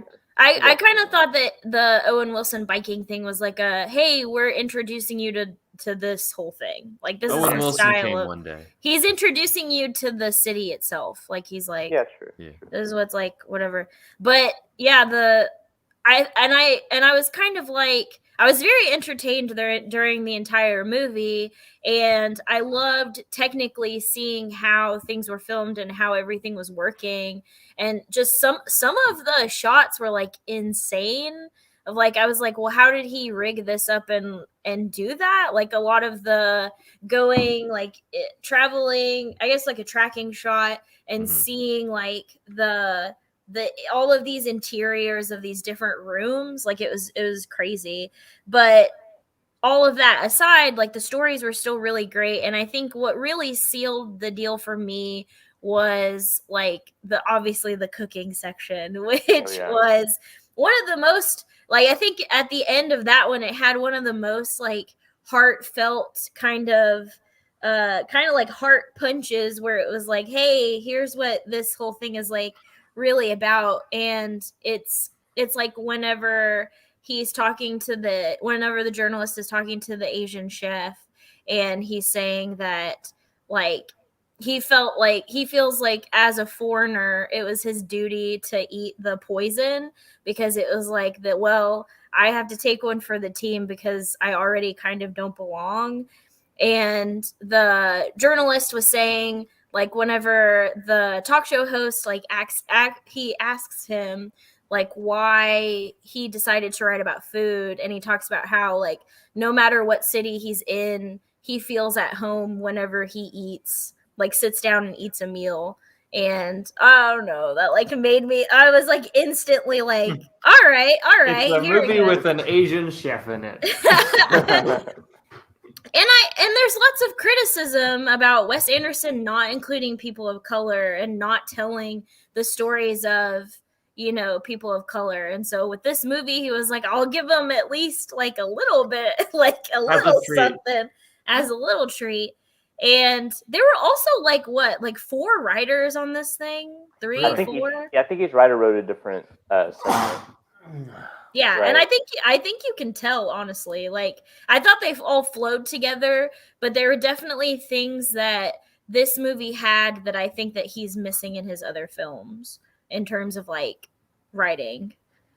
I will say, to the point you made about like the kind of filmmaking craft, it's kind of the same point that we made last week or the week before with Licorice Pizza and Paul Thomas Anderson, where it's not like this like incredibly groundbreaking filmmaking craft, but like there's something that you appreciate about like how like tangible and tactile like it's structured when you think about a lot of the movies, big or small, that are so like developed digitally that there's like Wes Anderson is having to create these sets and like bring the camera through these sets, and you have to like build that and build it out. When everything else is now like on XR stages and stuff like that, like most of Spider-Man was filmed. It's supposed to be New York, and it was filmed in a XR stage in Atlanta. So there's something like I kind of on that level I was like appreciative of, where it was like, yeah, I feel ingrained in this space for the hour and a half or 2 hours or whatever it was. I do think like the movies that have those like, I'm not against like those like digital aesthetics, but the movies that use digital aesthetics most interestingly are the ones in which the digital aesthetic is almost noticeable, right? And I think that in its own way becomes a kind of tactility. Like one of the reasons why I think a lot of people were interested in like the like early digital video stuff in like the early 2000s, is because there is a real tactile feel to that specific kind of digital video. And then like you can see this with like some of the Wachowski movies, like in how they use digital in ways that just feel so I mean, maybe tactile is the wrong term, but like there is a sort of well, there's a craft to assembled. it. Yeah, there's a craft to it. Marvel doesn't do that, so. Right. Yeah, Marvel just looks like it's all smoothed out. It's like they didn't turn the motion smoothing off. Speaking of a lot of cool effects, Jessy. All right, Dune. Wake up, Jessy. I'm here. You've been asleep since number 9, so. Yeah, no, I've been here. Dune. I feel like I've already kind of talked about this in previous episodes, so I hope I don't sound too redundant. Maybe you didn't listen to those episodes. I don't know. I like Dune for a lot of reasons. A big reason for me is that I really just like a really well done fantasy story. That's what I liked best about Green Knight, and that's. I don't know. I don't feel like we see it a lot. One of my favorite movies ever is Fellowship of the Rings. I actually watched it last night. Just adore it. I love when you can make a fantasy movie, but take it sincerely. Don't just kind of go in and be goofy, but take it sincerely. Give it a good budget. Give it actors who commit, and really bring it to life. And I think that Dune does that in a way that a lot of movies don't, and I really could compare it to Fellowship of the Ring, singular, the one ring to rule them all, because it's the costuming is just so cool. The world is so immersive. I just feel like you guys were talking about that sense of space in the French Dispatch, and I feel like Dune. You just feel like this world is real, and it just goes on forever, and you feel so small as it shows like these big wide shots of like just sand everywhere you look, and I don't know. So just on that level alone, I think it's just a really, really well done fantasy epic. But I don't know. I also really love. I really love all the acting. I think that each character, kind of like what I liked about Licorice Pizza, each character I think really gets fleshed out in very lovable or very interesting ways, and the actors really bring them to life. So, especially Timothy Chalamet. I think I've realized I'm a stan. I think he's so good. I love watching his face, and just throughout the movie, seeing Paul. I'm struggling here. I don't know. I think that it's so good. It's such a good movie, and it was I don't know, it really took my breath away. I saw it twice. I wish I would have gotten to see it in IMAX, because I think that would have just like that big, heavy, just immersive thing. And not that it wasn't already, just seeing it twice in theaters. I wish more movies could just be like that, just bring something to life in a way like that. But it doesn't ever feel flashy either. I think a lot of movies try to just make themselves flashy to keep attention, and this doesn't. I think that Dune is kind of slower. It's a long movie, and it makes you sit with these characters and through these decisions and really feel the impact of what's happening, without like pew pew pew and flashes and explosions. I mean, that happens, and there is some action too, but I think that there's a lot of like slowness to it, and that I thought was really interesting too. You don't. I mean, it's a space movie. It's a future movie, but you're not really spending time in spaceships. You're not seeing all the cool high tech stuff. There's mostly just people walking around and figuring shit out and being concerned. There's that cool DJ guy. He's high tech. The guy who's like going wah wah wah wah wah. There is. I mean, there's random little planet. things here and there, you know, like Yeah. when they do their practice dueling fights and stuff like that, and they put their little shields on. So it's there, but I don't feel like it's overpowering. I don't feel like that's what they're trying to get you to look at during the movie. I feel like they just want you to spend time with these people and watch their faces and feel what they're feeling.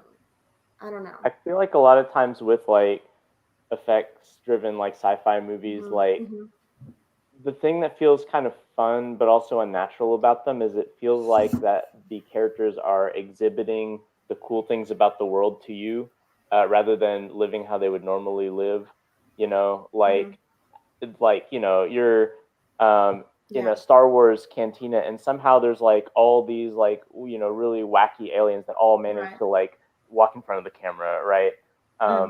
And I think Dune does a good job of making it feel like these people are just living in this world. The world so, feels like, lived the movie in, the movie's not like calling attention to the cool stuff. Like the cool stuff exists as if this were just like part of the world, which I guess it is, in the world of the movie, rather than something to like throw at the camera to you. Although I think this is really good also at like kind of spectacle as well. Like there's that whole sequence where the like the fall of the House of Atreides or whatever, that I think is like really conventionally entertaining too. It's not just like when they go and like do all the explosions and everybody's like when there's I mean when everyone invades the like settlement.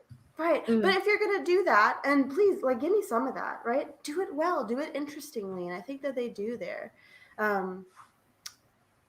don't know. I think it's just really, really well done as like kind of a fantasy sci-fi vehicle, but also just more movies like this, please. I think I'm realizing I'm like a fantasy girl at heart, and I just like, I need to let this out, but I need things to be good if I'm going to be that. And we just need blockbusters to be good. Yes. You know, and blockbusters mostly are not good these days. And Dune is the rare exception. And it's a movie that is like part of what could be a very long franchise. Right. And I'm genuinely interested to see, you know, 3, 4, 5 Dune movies. I think there's just going to be 2, no? Well, there's sequels to the book. It's a pretty long series, and they only did half of the first book with this movie, and apparently it goes some pretty weird places. So, I hope that, you know, everybody catches Dune fever, and we get the second one soon. And the first one did well, so I would like to see like our standards the opposite be of raised a Michael's little bit movies for like what a blockbuster needs to be, and this is a good example of that. Yeah. I loved it. It was hard between that and the one I picked for my number one, which isn't our number one, but it was really, really close. Can you guess it, people? Are you ready? Speaking of number one, hold on, before, because I want I want people to sit there either, you know, listening or watching and just like literally like try to come up with an idea of what you think number one is. What could it be? Let's go around though, starting with Jessy and Andrew. What was your number one movie, like your personal one? My personal number one was The Last Duel. I talked about that a few episodes ago, or maybe a month or so ago. I don't know. Was not expecting to like it. Looked like a big time dad movie. But I found it extremely moving. And I've not stopped thinking about it. I thought it was so good. I already mentioned that I put down as my number one Annette. Mm-hmm. Michael? I put Power of the Dog, which Zach and I talked about a couple weeks ago, I think. Sadly, not on this top 10. Yeah, I was surprised. But I'm surprised that it missed it because it was Netflix. I thought more people might have seen it. It's another I one I wonder if didn't it- get a chance to see. I wonder if it has like that Netflix curse where it's like, since it's on Netflix, Possibly. you're like, I'll watch it later. Yeah. Exactly. Yes. That's why I haven't seen it. Yeah, it's on my list, but I haven't gotten to it. Jessica, what about you? My number one, this was a weird year, y'all. Like, it was very strange. My number one was Squid Games. Which is, I mean, the thing about Squid Games is that it is in A TV every show? sense, it's a TV show, but it is we don't need to have this conversation again. We've had this conversation in the past, but it is like extremely cinematic, and like the man worked on the script for this show for like 10 years and put a lot of love and care into the story, which is a critique on capitalism, and it's very, very good, very heartbreaking, very heart-wrenching, and it is like people really do get sucked into like Korean dramas and those sorts of things, and now I've been kind of like bit by the K-drama bug where I'm like, I can see why people are super into them, and the way that they're like putting a lot of money and a lot of care like into these TV shows to tell these like episodic stories. It's really, really good. And I mean, it was extremely iconic. Like people were dressing up as the like people for Halloween. It was like all over the place. I mean, Maybe it was a real iconic TV show. It was good. I wish that my like elementary school kids weren't always talking about it though. I feel like that's probably not a movie, not a show for little that's a kids, little bit but weird. apparently they're all watching it because I said something like the other day I was counseling some kids and we were doing like a game on self-control. So we were doing red light, green light, and I was telling them, okay, we're gonna play red light, green light, and they're like, like Squid Game, and I'm like, no, not like Squid Game, like red light, green light, which is for little kids. Come on. Yeah. And I will say that I'm sad that they're doing a second season because I thought that they said what they had to say, and it sucks that it is a part of Netflix because they're gonna drag it out and they can just make so much money on it. Yeah. And I'm sad that is happening. Milk the Squid. Zach, what was your number one movie of the year? Memoria, but I also it was a very close number one with Mothni towards the ocean, towards the shore. That was also very close for me. That was on my list as well. Yeah. Yeah. But Canopy, the if number you guys wanna one. watch it. Yeah, But guess what? this number one, yeah. None of those This- acclaimed films.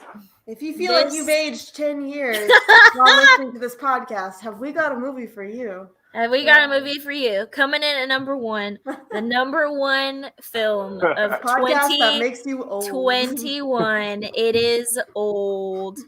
M. Night Shyamalan, the I can't man, believe the it. myth, the legend, number So one. good that it's our number one.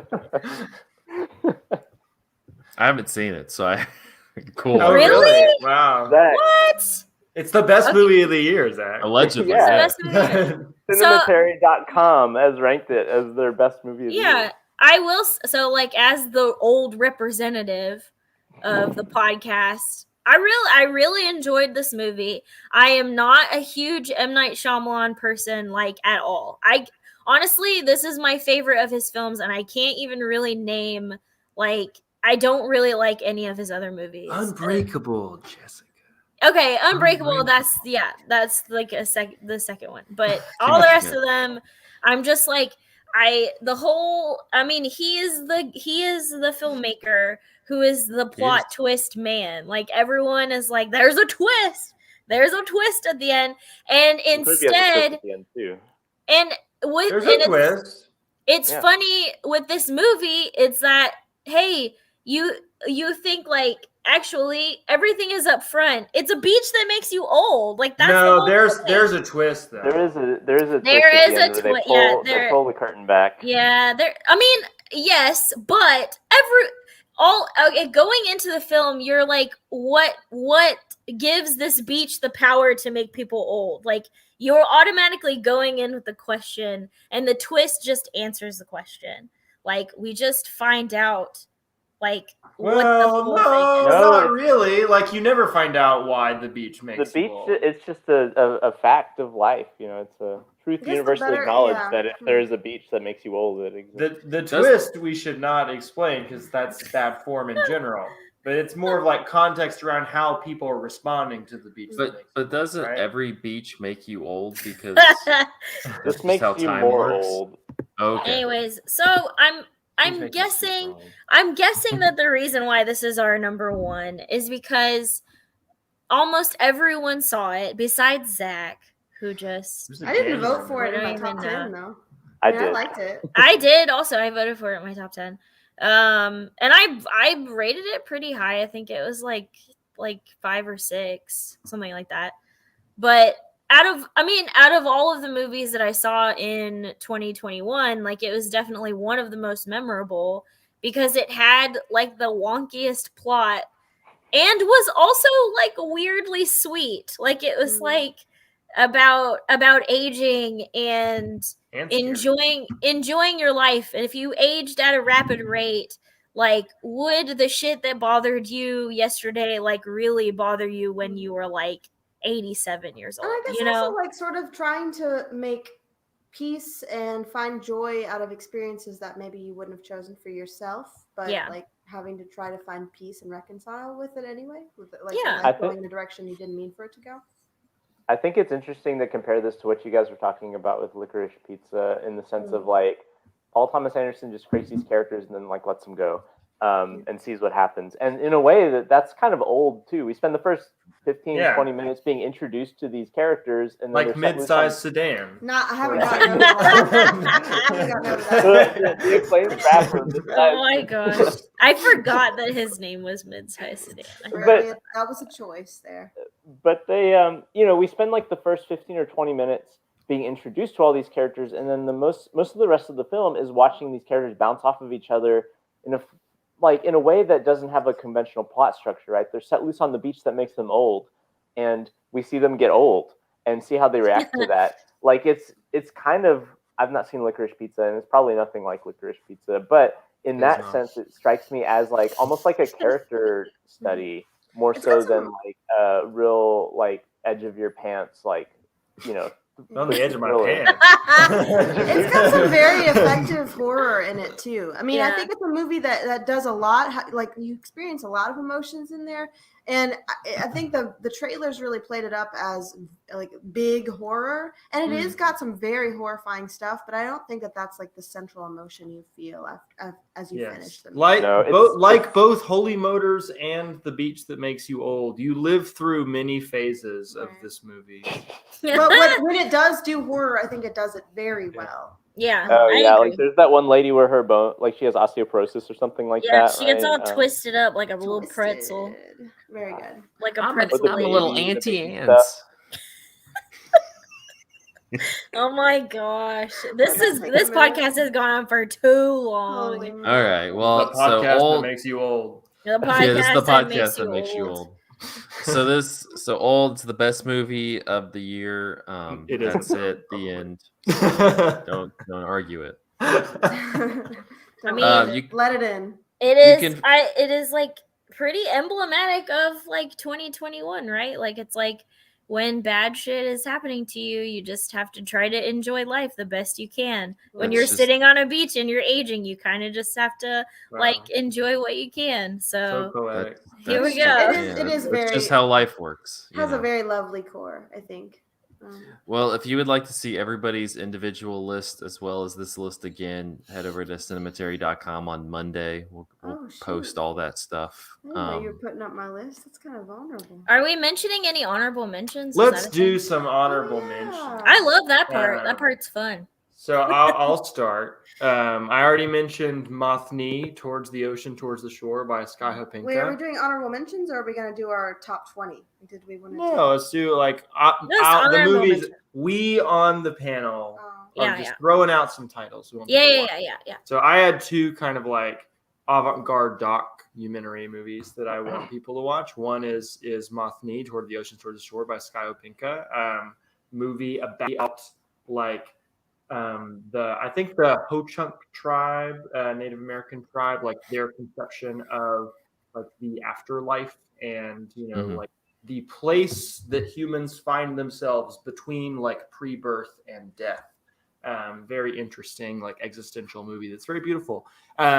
Also, Theo Anthony's movie All Light Everywhere, which is kind of a fragmented, free associative historical documentary about cameras and specifically police body cameras. I wrote a review about this one for Cinematary. Good review. I also want to give a big shout out to my boy James Wan and his movie. Oh yeah, This movie is crazy. Oh my gosh! And it's probably like my favorite theatrical viewing experience of the year because, like Annette, it was a roller coaster. And I was there with Jessy and our friend Jordan, and I was just constantly turning to Jordan like, "Is this shit for real?" Y'all And talk like, about M. Night Shyamalan twists. This is another level of bonkers, man. There are parts of it where I feel like I felt like this is just somebody made a bad movie, right? Like I'm watching a bad movie. But I think James Wan knew exactly what he was doing making this movie. And it's not a bad movie. It's a very good movie. All of Andrew's top movies are like the weirdest fucking shit weirdest he watched shit you've ever all seen. year long. That's what he picked. So yeah, that's mine. What are your honorable mentions, Jess? I'll just do one, I guess. I there were so many. But Petite Mama. Celine Sciamma. Little Mama? Little Mama by Celine Sciamma. That's cute. That's a good movie. It was just so touching, so endearing. I loved that. It's just so sweet. I love movies that just have that really focus on relationships between people and just kind of exploring the nuances and I don't know. I loved that idea. It really got me thinking a lot about, having my own children someday. And it made me kind of sad too. And I was texting a friend of mine about it afterwards. And she had said something like, it must be a really lonely feeling missing somebody you've never met before. And I thought that was a really interesting way to frame that. Like that excitement, but also, I don't know, almost sadness, like thinking about what your relationship with your children could be like if you're somebody who wants to have kids. And I thought it was just so touching. And then also there was a line that the mom said at one point where the little girl was really worried for her and wondering if she was making the mom feel sad. And it was really affirming for the mom to say, you don't create my sadness. You don't cause it. Like that. I think that was, I don't know, I think a lot of adults deal with depression and stuff like that. And I think that kind of line could help a lot with insecurity, relationship insecurity. I just thought the movie was very, very touching and just cozy. It had this good autumnal vibes all throughout, frolicking around in a forest, playing in the dirt. That's the kind of kid I want, this little granola kid who just, wants to hang out in the woods with me. I don't know. I thought it was so cute. Kid. I love it. That's what I want. That's my goal. I just want a granola baby. You want a granola baby. You're probably going to end up with the marionette baby, though. No. No! Michael, what about you? I already mentioned Power of the Dog was my number one, which I highly recommend. Really great Western / like psychological thriller / like just family drama. So it's on Netflix. Check that out. The other one I want to mention is Barb and Star Go to Vista Del Mar. The weird train continues. Also high on my list. It was on my top 10, and I didn't expect it to be on our list. Do you guys have the same top 10? No. Maybe. Not Annette. I didn't put Annette on there. We traded out Power of the Dog for Annette, I guess. But Barbara Trish in a top 10 list? Forget about it. I saw somebody tweet, when all the different film critic circles live tweet their awards. I saw somebody jokingly tweet that Reba McEntire got Best Supporting Actress at the LA Film Critic Circle or something, and I was for a second I was like, yes, finally. But no, that was a joke. Oh my god. This movie's on Hulu, and it's real funny, real good, real just it's like if Austin Powers was not about Austin Powers, but it's like that kind of movie, you know, where As if Austin Powers was about two middle-aged women from the Midwest. right. But I guess what I mean is that in terms of like the level of jokes that we're seeing is like this kind of mix of, you know, kind of thuddingly dumb and like just absurd humor. It's like mixed in a blender, and resulting in this movie that I think about all the time, to be honest. Yes. And if I knew more people who had seen this movie, I would talk about it to them all the time. But I don't know that many people have seen it, so you guys should go see it. That's good. Jessica? All right. My honorable mentions are Why is Shiva Baby. Shiva Baby is Yeah. so good, y'all. Shiva Baby is so good. It is the directorial debut by Emma Seligman, and it is a roller coaster of a movie. It plays around with just like everyday things happening, but feeling like a horror film.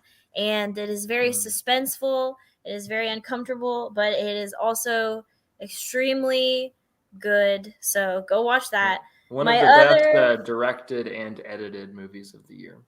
Yes, there you go. And then my other movie is Together Together, which stars Patty Harrison from I Think You Should Leave and Ed Helms, and it is just a very like sweet film about human connection, and it is about Patty Harrison, who is kind of like a financially struggling woman who becomes a surrogate for Ed Helms, who is just like a single man who has a lot of money, but he doesn't have a partner and he wants to have a baby.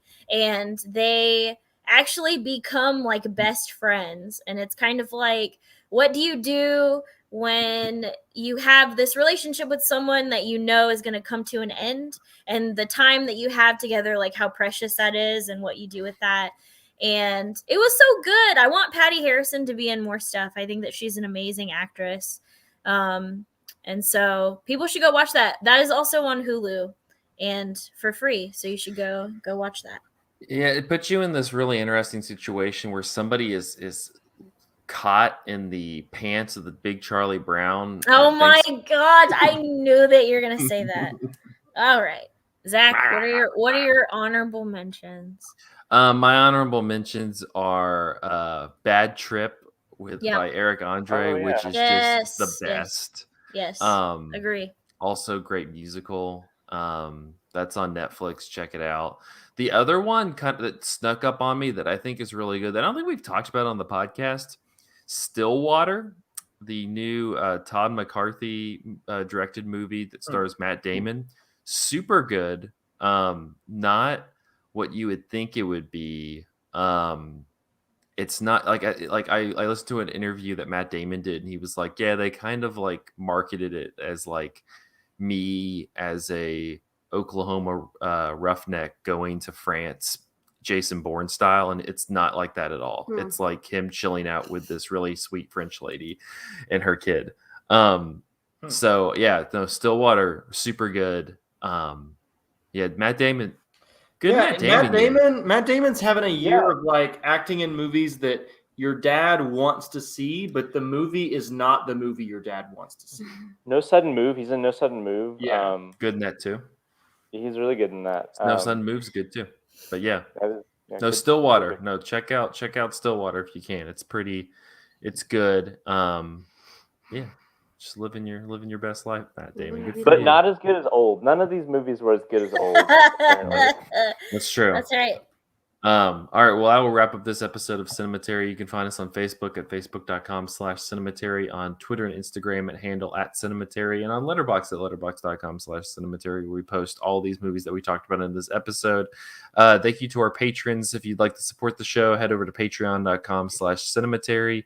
Thank you to Cam, Chad Newsom, Corey Willingham, Harry Eskin, Candace Sisson, Ron Hayes, Titus Arthur, Tyler Chandler, and Whitney Rio Ross. Thank you so much for your patronage. Next week, we're going to be kicking off our super quick series about sports and labor, specifically basketball movies.